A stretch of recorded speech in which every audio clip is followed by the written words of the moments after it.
ശബരിമല സ്വർണ്ണക്കൊള്ളയിൽ SITക്ക് 6 ആഴ്ചത്തെ സമയം അനുവദിച്ചു ഹൈക്കോടതി. കേസ് ഈ മാസം 19-ന് പരിഗണിക്കും. അന്വേഷണത്തിൽ തൃപ്തി അറിയിച്ചു കോടതി.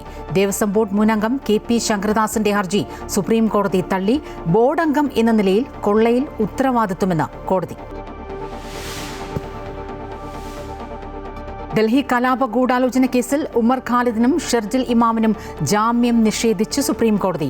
പ്രഥമ ദൃഷ്ട്യാ കുറ്റം നിലനിൽക്കുമെന്നും പ്രതികൾക്കെതിരെ ശക്തമായ തെളിവുണ്ടെന്നും കോടതി. മറ്റ് 5 പ്രതികൾക്ക് ജാമ്യം. നിയമസഭാ തെരഞ്ഞെടുപ്പിൽ മുതിർന്ന നേതാക്കൾക്ക് ജില്ലകളുടെ ചുമതല നൽകാൻ KPCC നേതൃക്യാമ്പിൽ തീരുമാനം. തിരഞ്ഞെടുപ്പിന് മുൻപ് KPCC പുനഃസംഘടനയുണ്ടാകില്ല. UDFന് അനുകൂല സാഹചര്യമെന്നും 90-ലേറെ സീറ്റ് നേടി അധികാരത്തിലെത്താനാകുമെന്നും സുനിൽ കനകുലു. NSS നേതൃത്വത്തിനെതിരെ ബംഗാൾ ഗവർണർ CV ആനന്ദബോസ്. മന്നം സമാധിയിൽ പുഷ്പാർച്ചന നടത്താൻ അനുവദിച്ചില്ലെന്ന് ഗവർണർ.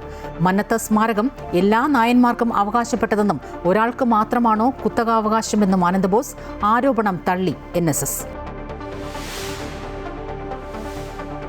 തിരുവനന്തപുരത്ത് മേയറാക്കാമെന്ന സംസ്ഥാന നേതൃത്വത്തിന്റെ ഉറപ്പിന്മേലാണ് മത്സരിച്ചതെന്ന് R ശ്രീലേഖ. മേയറാക്കാത്തതിൽ നീരസമില്ല. നേതൃത്വമെടുത്ത തീരുമാനം അംഗീകരിക്കുന്നുവെന്നും രാജേഷിന് പിന്തുണയെന്നും ശ്രീലേഖയുടെ പ്രതികരണം ശ്രദ്ധയിൽപ്പെട്ടിട്ടില്ലെന്ന് VV രാജേഷ്.